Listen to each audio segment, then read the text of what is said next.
আসসালামু আলাইকুম। আজকে একটি ভিডিও দেখে অসাধারণ একটি বিষয় শিখেছি, তাই ভাবলাম আপনাদের সাথেও শেয়ার করি। আজ আমরা জানব চুপ থাকা বা নীরবতার গুরুত্ব সম্পর্কে। আমাদের প্রিয় নবী হজরত মুহাম্মদ সাল্লাল্লাহু আলাইহি ওয়াসাল্লাম বলেছেন, যে ব্যক্তি আল্লাহ এবং পরকালের ওপর ঈমান এনেছেন সে যেন ভালো কথা বলেন এবং চুপ থাকেন।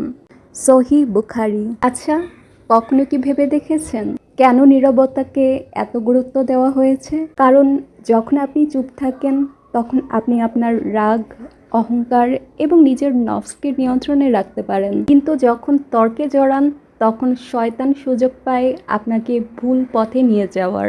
আর যখন আপনি আল্লাহ সুবহানাহু ওয়া তাআলার জন্য চুপ থাকেন তখন আল্লাহ পাকই আপনাকে অদৃশ্যভাবে সাহায্য করেন।